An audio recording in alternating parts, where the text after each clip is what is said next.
and welcome everyone to Convocation today. I greet you from my home today. I'm almost at the end of my quarantine, so looking forward to Friday, a release date, but sure have been in prayer and mindful of all of our students and all those who are impacted right now, not only just from quarantine or isolation, but truly from the virus. But hopefully everyone has gotten notice of the rollout plan for undergraduate face-to-face classes starting back on Monday, and all the protocol with testing and all of that is necessary. So today, I'm really excited to introduce to you Glenna Henson. Glenna comes to the university. She's been here, what, 2 weeks, a week? Second week. Second week. So she pretty much is a UPike expert now, but she brings a ton of 20 plus years of counseling experience to campus and was counseling locally. We're really excited about the gift of Glenna to be a part of the Thrive Counseling Center. And today is suicide prevention awareness, mental health awareness. And today we thought we'd focus on mental health and just how important that is, especially in our 2020 in this global pandemic time. So without further ado, Glenna, thanks for being with us today. Glad to be here. So it's a very stressful time. I think nobody can argue that. And this is Mental Health Awareness Week. So I think this is a really good time to talk about this. This first slide has always just struck me as this is exactly what I see stress as. It can crack the foundations. It can crack our foundations if we let it. And I think a lot of people are dealing with that right now, especially in the helping profession. We're all dealing with a lot of stress. So let's talk a little bit about that. What is this thing called stress? What's stress? Who's dealing with stress right now?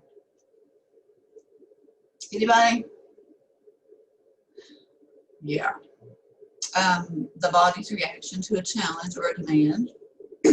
That's we know how it feels, but that's kind of the definition. And anytime anybody wants to chime in, have a question, anything, just feel free to do that. So, yeah, the body's reaction to a challenge or demand. Anything challenging or demanding happen for the past 6-7 months? Nothing, right? Nothing. Everything's coming up roses. All right, so I would like, how stressed are you? Miss Kitty is very stressed. I'm the crazy cat lady. I have 5 cats, so you'll see a lot of cats in my stuff. And that's about what all my cats look like most of the time. I would like for us to do a little quiz. Let's do a stress assessment. How stressed are you? 10 questions, no big, nothing major. So here's the rating scale. You can add these up in your head. Probably I couldn't. But add it up in your head, write it down. And this looks at the past month. 10 questions. So the first one. In the past month, how often have you felt upset because something unexpected happened? What's happened unexpected over the past month? So rate yourself there. And the next one, sorry, I'm losing my voice. How often have you felt unable to control important things in your life over the past month? We like control. And the next one, in the past month, how often have you felt nervous or stressed? How often have you felt angry because things were out of your control? There's that C word again. Control, control, control, stress, control. We haven't had a lot of that this year. How often have you felt you've had too many troubles to deal with? And how often have you felt unable to cope with daily responsibilities? Now that's the first 6 questions. The last 4, the rating scale is kind of reversed. It's the same numbers, same method, but the numbers are reversed. All right, so the next question: in the past month, how often have you felt confident that you can handle your personal problems? How confident have you been with that? How confident, or have you felt that things were going your way over the past month? Or not every which way. How often have you felt able to control, again, that control word, control irritations in your life? And the last one, how often have you felt you were on top of things? So add your scores and see what you came up with. So below 13, you've got low stress. Scores between 13 and 19 are kind of an average level of stress. 20 or above. Anybody have 20 or above? Of course, a lot of people do, right? High levels of stress, and that's absolutely to be expected right now. Our home lives, our work lives, everything has been turned upside down, and it's a very stressful time for everybody. Since we work on a campus with college students, I wanted to look at some data about college student mental health. And I'm very interested to see, maybe next year, obviously not right now, we're still in the middle of this, but to see more research on this. This is really all I can find right now because it is still kind of early. And this is only from March to May, these numbers. So that's concerning right there. So 80% of college students reported that COVID-19 has negatively impacted their mental health. Yeah. 76% report having trouble maintaining a routine. We like our routines, right? And we are not able to, our routines have changed. 73% of college students struggle to get enough physical activity. And, with the social distancing, especially in the beginning, gyms were closed, everybody was kind of staying in, so it's been very hard. And 63% of college students find it challenging to stay connected with others. Again, we're social beings, especially at that college age, and we've not been able to do that as often. It's been more difficult. And again, some more numbers. Common ways that COVID-19 has impacted students' lives. 91% stress or anxiety since this pandemic has begun. Disappointment or sadness, depression, 81%. Loneliness or isolation, 80%. And that one, when I was seeing outpatient earlier, like when this all started, I could see every week the kind of the decompensation of mental health of these young people who were in isolation. They couldn't go anywhere. I mean, I could see it. So that's a big thing. Financial setback, 48%. And relocation, a lot of kids have had to move back home and then come back and then maybe go again. So it's been a very stressful time for students, for sure. So according to the students, now these are some things that the students have said, the most important things for school leaders, staff to be thinking about, both short and long term. Increased academic support, a little leniency, make some accommodations, be flexible. More mental health resources, increased investment in counseling and coping, and I'm glad to say that since I've gotten here, we've really been talking about expanding things. We've got some tricks up our sleeves for students and for staff. Focus on the soft skills. Sometimes we are so wrapped up in our own stress that we kind of forget that. Show empathy, compassion, communicate better, validate feelings. And more opportunities for social connection. I think you folks are really doing a good job of that because we're doing this, convocation. We can't be face to face, but we're still doing it. And the kids, of course, have been doing virtual classes, so just kind of keeping that stuff up. And engage in long-term planning. And I think UPike has done that because the students came, they had to leave, and now they're coming back. So it sounds like there's a really good plan in place here. Long-term planning is that's a whole other session. A lot of literature that I'm reading is talking about mental health is going to be the next pandemic, and I absolutely believe that's true. So we need to talk more about that at a later date, but it's something we need to prepare for. We couldn't prepare for this pandemic, but we can prepare for that one. We have to. So how do we cope with stress? Does anybody want to chime in? How do y'all deal with stress? I drive Rob crazy. It seems to work really well for us. It's fun. It's probably fine. No, walking. I've started going to the Y, and just trying to carve out moments, right, to get centered. You have to. You got to take care of yourself for sure. I put just a couple on here. Music, I think, is a great one, and that's something that seems to resonate with students. The music, so I keep my earbuds with me. Positive coping strategies, obviously, that's what we want to be using. Exercise, like walking, stretching. You can find videos on YouTube for free. Walking 10 minutes at a time, 3 times a day will make a huge difference. We need to fit that in somewhere. Negative coping strategies, ones that we don't want to use, but that we hear about. The drug and alcohol use.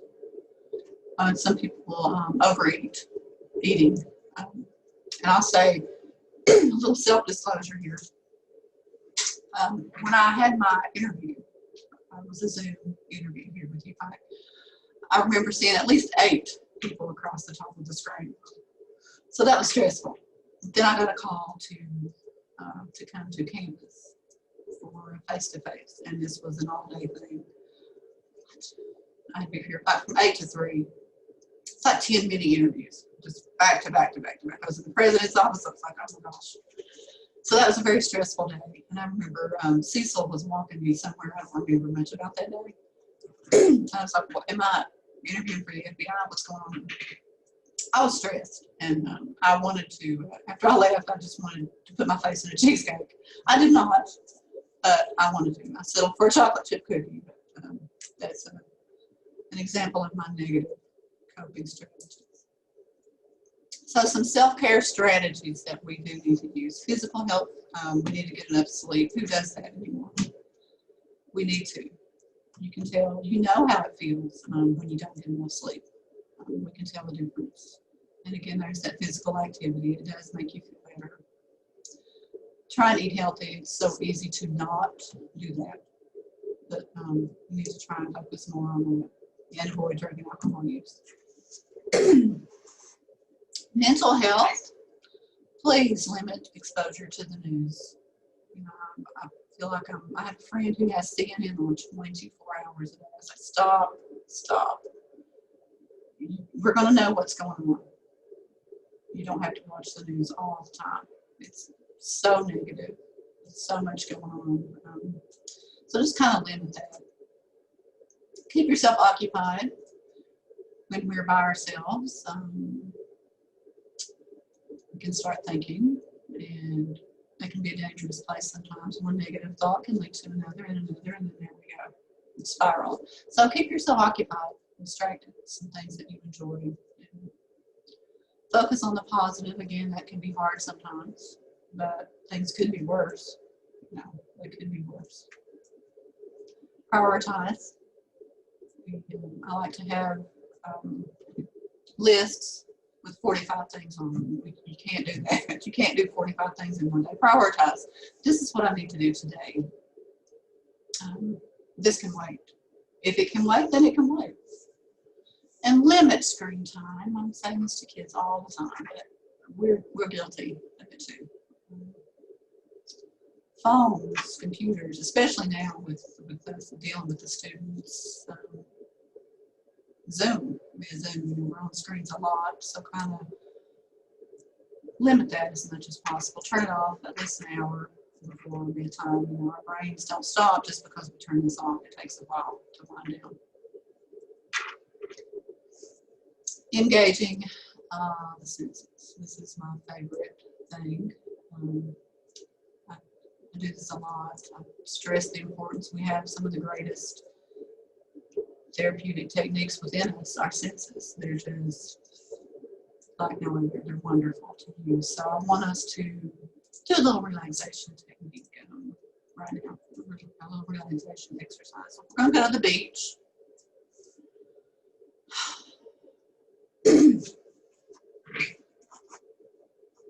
I've lost my scene.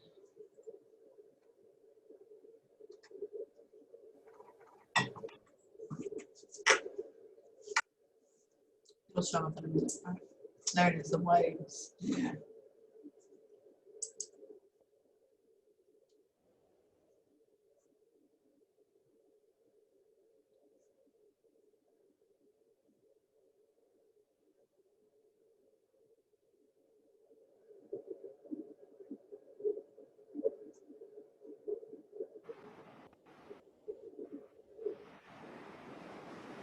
All right, so that is fantastic. A lovely beach scene, and I recommend these to patients all the time. You know, you can go to YouTube and you can type in beach scene, thunderstorm. I use the thunderstorm one. I use it every night. They're free. It runs for 10 hours. You know, and you can have this in your background. You can look at it and hear it, or you can just listen to it. That's what I do with my thunderstorm. I just listen. It's fabulous. But any scene you want, you can type it in. So let's pretend that we're at this beach. Pretend that we're sitting just where our feet can feel the waves roll up on our skin. Just you. No family, no friends. Everybody else is back at the hotel. This is your time. Nobody else is there. So I want you to focus on what you see. I see beautiful blue turquoise waters, trees swaying, waves crashing on the shore, a great skyline in the background. A very calming scene, that's what I see. So I want you to inhale for 4, hold for 4, and breathe out for 8. Exhale for 8. A long exhale.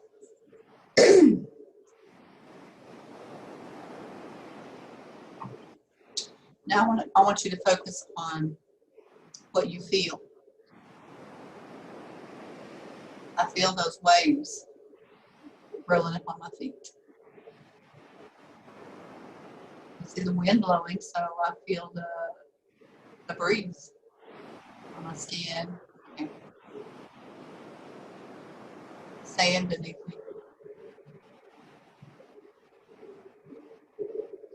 I like to pretend when the waves are rolling up on my feet that they are pulling the stress out through my feet and they're taking it back into the ocean. Inhale for 4. Hold for 4. And exhale for 8 count. You can feel that stress go away from your shoulders, from your neck, all that tension. What about what you smell?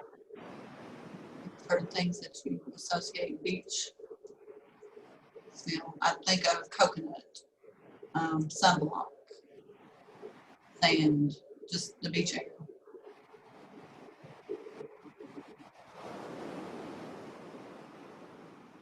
And what about what you would taste? Sometimes you can taste that salty beach air. Sometimes you have a nice cold drink of water, or you feel that cold ice.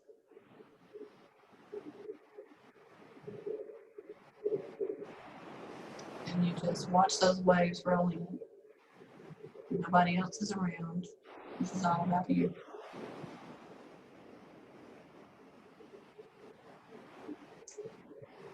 Now I want you to focus on what you hear. What you hear. I hear waves rolling in.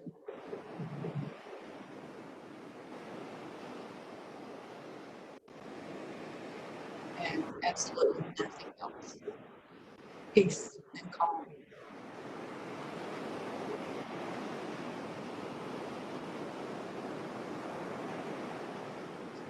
Us. Inhale for 4 counts. Hold for 4. And then breathe out. Exhale for 8. Long exhale. Just kind of hang out here for a few minutes. Just you and your senses and this beautiful nature.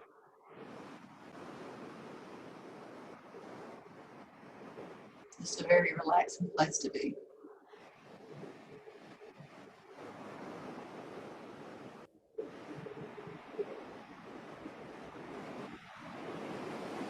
And I keep this playing. You know, I've had it on in my office probably since I've been here. Marty comes over, he's probably thinking, what is she doing? This is it's a very relaxing and a very calming thing. I recommend using nature very much. Very much. Hopefully we'll be able to do some longer things like this at some point. That's about all I had to say about stress. Do you all have any questions or comments? What kind of stress have y'all been dealing with? How have you been dealing with it?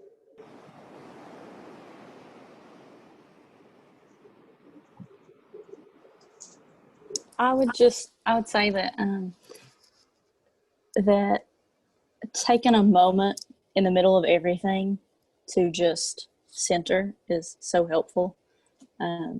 So, I mean, you can ask Rob. I have not been coping well with stress, with the baby and work and everything else. So, I think it's really helpful. So, I just want to say I appreciate the centering practice at the end of this. So, it's something that you can do more often, right? You're going to find time to do that. If we can't be there in person right now, we can pretend that we're there, because it's a very relaxing and calming thing. Yeah. And, you know, we're here at the Thrive Center. We're here for everybody, not just the students. We're here for staff also. And, you know, our information is out there. I think I put that at the end of the slide.